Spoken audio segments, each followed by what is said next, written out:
Today, we're going to talk about how you can compare startups and small businesses. There's a lot of differences between them, and they're not all as obvious as you might like, but there are key distinctions that are going to let you think through, set your expectations better, and really just have an easier process building your business, no matter what kind of business or how efficiently or how quickly or whatever it might be, however you want to build it. We want to make sure that you're building it in the right way with the right expectations just to make your life, infinitely easier. So let's dive right in. So we're going to compare the two and we're going to look at them across a couple different categories. So first, we're going to talk about the cost of scaling. Scaling is, a big factor in any business, and startups and small businesses approach it very differently. Next, we're going to talk about the number of clients. Again, huge differences in the way that the number of clients is viewed across these two different businesses. Next, we're going to talk about servicing and what that relationship looks like for each type of business. And last, we're going to talk about your end goal. And your end goal is a huge driver of course, what the short and midterm goals are for your business. So it's important to understand the difference in the end goals between the two. So let's kick off. First of all, cost of scaling. Startups are typically cheaper when it comes to scaling. And this isn't cheaper in the sense that it costs less money, meaning it can cost startups millions, as we all know and would expect to get the team, build the technology, do all the things that, make it work, especially in the early days. It can be very expensive to build all the tech and do all the pieces that you need in order to even make your business functional from day one. However, the cost of scaling refers primarily to customer acquisition and customer servicing, meaning you can acquire way more customers and service them on a more consistent and repeatable basis way easier with startups, because more often than not, it's technology. It's something that you can copy paste, and move it down the funnel and move it to a bunch of different customers over time. It's not something that's just fixed, where every single time you want to service, you're hit with a limitation, whether it's time or money or people or whatever it might be. Now you compare this to a small business, much more costly. The easiest example of a small business is a professional service, right? So imagine an accountant, imagine a bookkeeper, imagine somebody who has to put in the hours to actually do the job. They can't just click a button, and they're not just selling a book, or they're not just selling a software that can just be scaled out, infinitely, as it were. It's a more one-to-one cost of, if I want more clients and I want more, scale, I need to have more people, more hours, more time. Now let's look at the number of clients. For the number of clients, startups, very, very high, right? It doesn't mean you're going to have millions and millions and millions of clients, but some startups require that. Some startups are good with tens of thousands of clients, some with thousands, but you're rarely going to find a startup that only needs 5, 10, 20, 50, 100 clients for it to be considered, successful.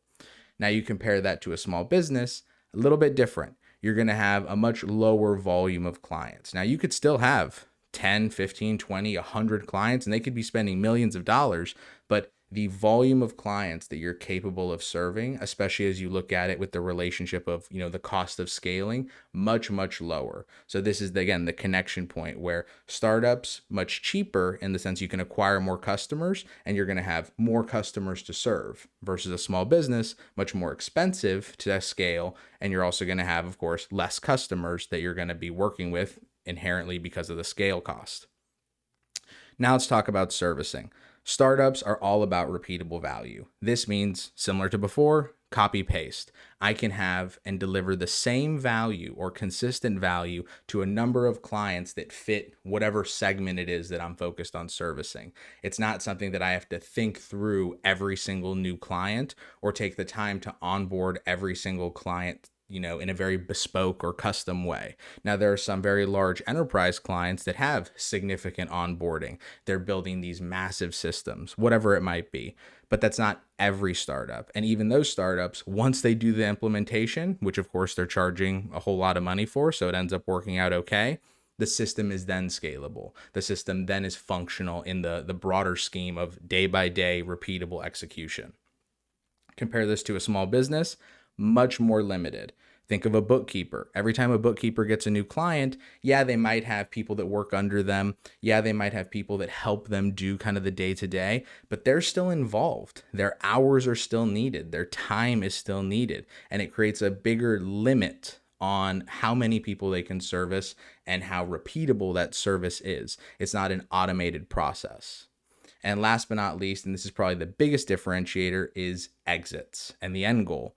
For startups, it's all about exit planning. We'll talk about this more in just a minute, but startups are a transitory type company. They're all about the exit. They're all about the process that follows next. And it doesn't mean that you should put all your focus on just the end goal, but it does mean that your end goal is more than likely going to be different than a small business or any other business. And you want to take that into account when you're making a lot of these big decisions.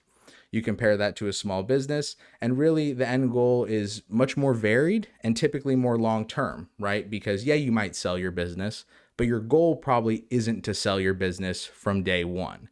Your goal is to scale. Your goal is to deliver great value. Your goal is to expand your team and build your company and be profitable and do all these great things that allow you to build a successful business.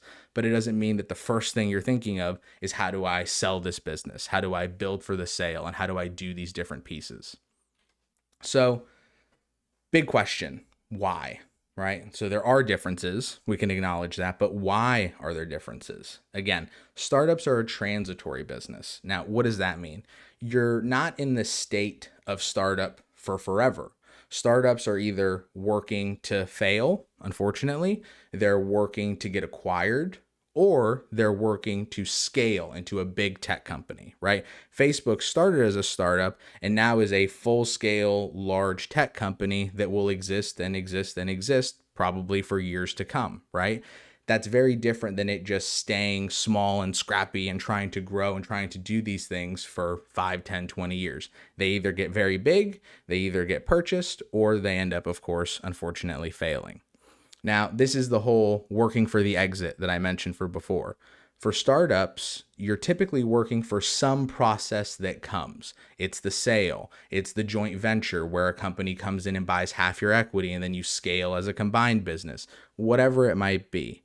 And the reason you have these kind of working for the exit type mentalities in play is because of the investors. Now, the investors that you typically have within a startup, most of the time, you're going to need to raise some money. Yes, some of it's going to come from you, but some of it's more than likely going to come from some outside sources.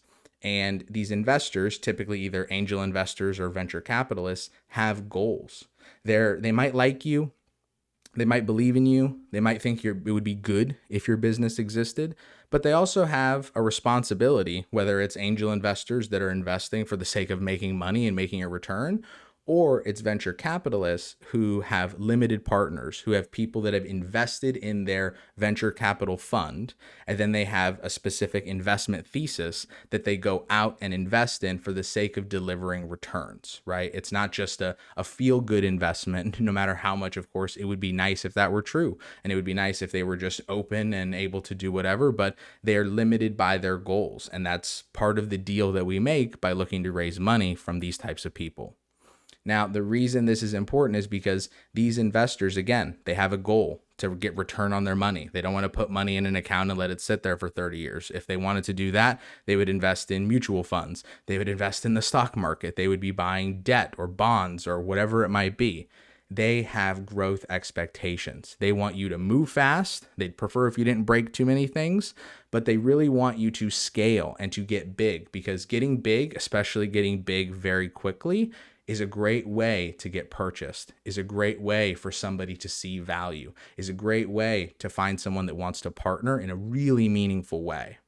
You compare that to a small business, these are potential short-term or long-term ownership focuses. It could be that you want to start a small business while you're in college and you want to sell some shirts and you want to do this and you want to do that. And then when college ends, it was just a fun thing and you move on. Could also be that you're an accountant and you just want to have a good accounting practice because you love accounting and that's what you want to do and that's how you want to get after it. You can tell that the goals are not driven by external parties. They're much more driven by internal parties, the owners, the employees, the senior management. And these are people that'll likely and hopefully be at the company for 1 year, 2 year, 5 years, 10 years, whatever it might be, and see the life of the business through. Now, in this scenario, you typically don't have as many investors. You might have put your own money in. You might have gotten a loan from an uncle or an aunt or whatever it might be. You might be, again, pursuing more traditional access, such as banking or grants or whatever it might be that enable your business to, function and grow and build the community in that way. I think a lot of economic development and small business pursuits that cities are always pushing for, right? These are things that are going to free you from having these very, very heavy expectations that are put on by having angel investors and venture capitalists and these very high growth expectation people involved.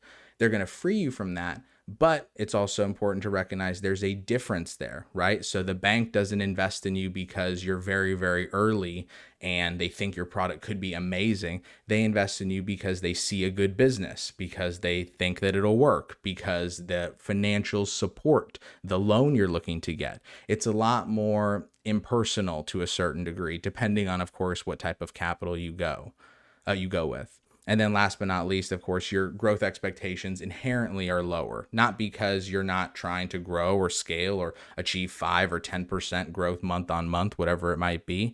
But you compare that to a startup that's looking to grow 10, 15, 20% month on month and 100, 200, 300%, year on year. It's just a different world of scale. It's a different world of growth expectations. And that really changes how you act, the decisions you make, how you build your business, who you hire, the systems you put into place. You can see that what looks very, very similar in the beginning has so many differences that the gap between them just gets wider and wider and wider and wider until eventually they don't even look like similar businesses at all, despite the fact that they might, on the superficial, high level view, look very, very similar. Again, depending on what their goals are, what they're doing, and how they're building their business, on the day to day.